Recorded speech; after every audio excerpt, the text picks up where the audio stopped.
દિયોદર ઓગળ જિલ્લાની માગણીને લઈને વિરોધ પ્રદર્શન હજી પણ યથાવત.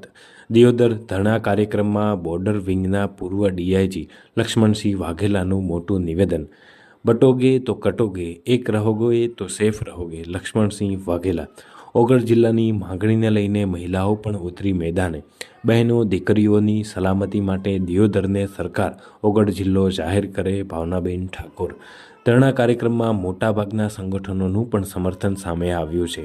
દિયોદર ઓગળ જિલ્લાની માંગને લઈને સતત 8મા દિવસે પણ સરકાર સામે સ્થાનિકોની લડત ચાલુ છે.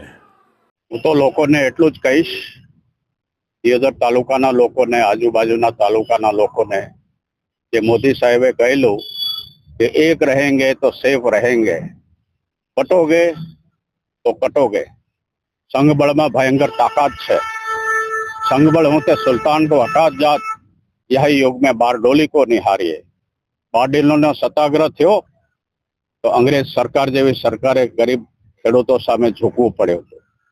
આજે નિર્ણય છે સરકારનો એ લોકહિતમાં નથી અને લોકપ્રિય પણ નથી.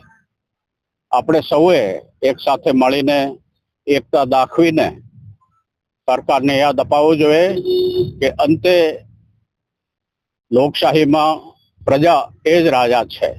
ધન્યવાદ. બિલકુલ ચોક્કસ. કાંકરેજ ને ઓગળ જો જિલ્લો બનતો હોય એમને કોઈ વાંધો નથી. એમની તકલીફ હોય છે કે પાલનપુર કરતા થરાદ એમને બહુ દૂર પડે છે અને ઓકવર્ડ પણ છે. એટલે એ તો ઓગળ જિલ્લો બને એના માટે બહુ ખુશ છે અને દિયોદરની જનતા પણ ચાહી રહી છે કે ઓગળ જિલ્લો બને. એટલે સરકારની વિનંતી છે કે લોકોની માંગ સ્વીકારી અને જલ્દી નિર્ણય લે અને દિયોદરને ઓગળ જિલ્લાનું વડું મથક જાહેર કરે અને ઓગળ જિલ્લો જાહેર કરે.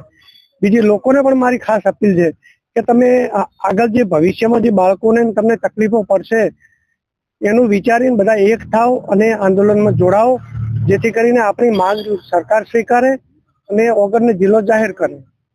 અમારે સરકારને અમારી એવી માંગણી છે ને એટલે કે મારે જિલ્લો દિયોદરમાં જ અમારે જિલ્લો આવવો જોઈએ. અમારે બેને માટે તો બહુ દૂર પડે. સેવાળો જ આવે છે. છેલ્લી હજમાં બેન દીકરી ના રહી કે અમારી ગમે તે વિધવા બેન ને કોમ પડ્યું કે ગરીબ દીકરીને કોમ પડ્યું કે કોઈ દઈ જ નાખે ને. છેવાડે જિલ્લો આવે. જિલ્લો દિયોદર ની અંદર જ બધી પબ્લિક ને થરાને નજીક પડે, પછી ભાભોર ને નજીક પડે, વેલરી ને નજીક પડે, તમામ ગામરમ નજીક પડે ને એટલે દિયોદર અમારે હોય જિલ્લો. તો બસ એટલું મારી સરકાર પાસે કહેવાની વિનંતી છે તો દિયોદર માં જિલ્લો થવો જોઈએ. બસ.